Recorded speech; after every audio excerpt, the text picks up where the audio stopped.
Μπορεί το iPhone, ειδικότερα τα τελευταία χρόνια, να έχει δεχθεί σφοδρή κριτική, ασχέτως της εμπορικής επιτυχίας του, με το iPad η Apple έχει καταφέρει να κρατήσει ένα καθολικά θετικό κλίμα. Είμαι ο Σάκης Καρπάς, βλέπετε το show των Unboxholics και αυτό είναι το ολοκαίνουργιο iPad Air 2. Ένα κόσμημα που είμαι σίγουρος πως το ζηλεύουν ακόμη και οι haters της Apple. Στα χέρια μου έχω την Gold LTE έκδοση των 16GB με τις εκδόσεις των 64 και 128GB να υπάρχουν διαθέσιμες ήδη στα ελληνικά καταστήματα. Σε αντίθεση με τη συσκευασία του iPhone 6, εδώ τηρεί το minimal χαρακτήρα σε φυσιολογικά και λογικά πλαίσια και πρέπει να πω πως μου αρέσει πολύ. Μέσα στο κουτί, εκτός από το iPad, βρίσκω το μετασχηματιστή ρεύματος ευρωπαϊκών προδιαγραφών, το καλώδιο USB με τη Lightning αναπόλυξη στην μία πλευρά και το γνωστό ποιοτικό φακελάκι με τα manuals, το αυτοκόλλητο με το logo της Apple και την πινέζα για την αφαίρεση της SIM.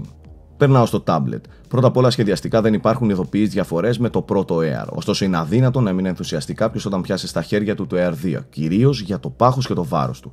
Με μόλις 444 γραμμάρια στο βάρος και πάχος 6,1 χιλιοστά, το νέο tablet της Apple είναι ανδιαφυσβήτητα ένα από τα πιο κομψά προϊόντα της κατηγορίας. Στις υπόλοιπες διαστάσεις έχουμε 240 χιλιοστά στο ύψος και 169,5 χιλιοστά στο πλάτος, χώρος στον οποίο χωράει μια οθόνη 9,7 ιντσών.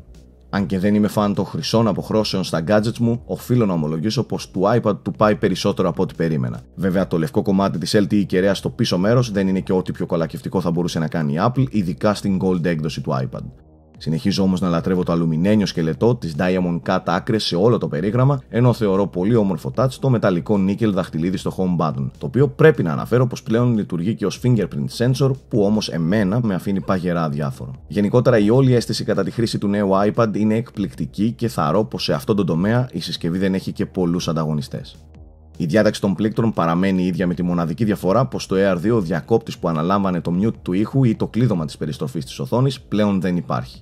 Επιπροσθέτως, τα στέρεο ηχεία αυτή τη φορά έρχονται με λιγότερες γρίλιες σε σχέση με το iPad Air, αλλά αυτό δεν σημαίνει τίποτα απολύτως, μιας και το Air 2 έχει ίσως το δυνατότερο και ποιοτικότερο ήχο που έχω ακούσει σε tablet. Μάλιστα, στο maximum volume, η δόνηση που προκαλείται από την ένταση θα έλεγα πως είναι μέχρι και ενοχλητική. Στον εσωτερικό του κόσμο, το iPad Air 2 κρύβει έναν 64μπιτο α8X επεξεργαστή 3 πυρήνων που χρονίζεται στο 1,5 GHz. Και φυσικά το δευτερεύοντα M8 Core processor που αναλαμβάνει το βαρόμετρο, το γυροσκόπιο, το επιταχυνσιόμετρο, το GPS και την πηξίδα.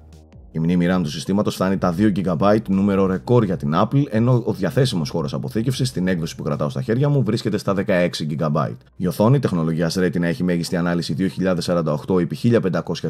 pixels που στις 9,7 ίντσες χαρίζονται 264 ppi. Η μπαταρία των 7340 mAh, αν και δεν αγγίζει την αυτονομία του αξεπέραστου σε αυτόν τον τομέα iPad 3, συνεχίζει να εντυπωσιάζει με τις επιδόσεις της. Τέλος, στις LTE εκδόσεις αναμενόμενα υποστηρίζεται μια τεράστια γκάμα αντίστοιχων δικτύων κινητής τηλεφωνίας.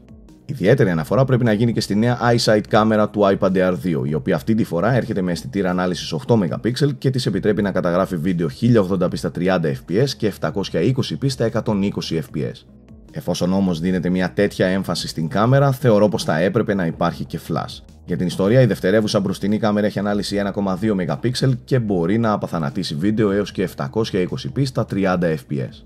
Περνάω στο κατά την άποψή μου highlight του Air 2, την πανέμορφη Retina οθόνη. Πρόκειται για ένα εκπληκτικό και ικανότατο πάνελ με τρομερά ρεαλιστικά χρώματα, πολύ καλά επίπεδα μαύρου και ανεπανάληπτα πλούσιες γωνίες θέασης, που ειδικά σε ένα tablet τις θεωρώ απαραίτητες. Η οθόνη εντυπωσιάζει επίσης τόσο ως προς την καθαρότητα της εικόνας, όσο και ως προς την φωτεινότητα.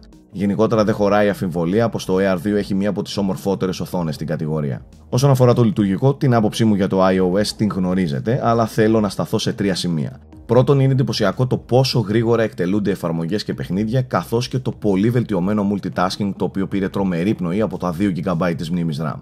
Τέλος, δεν φαντάζεστε πόσο ομαλά τρέχουν τα παιχνίδια στο iPad Air 2.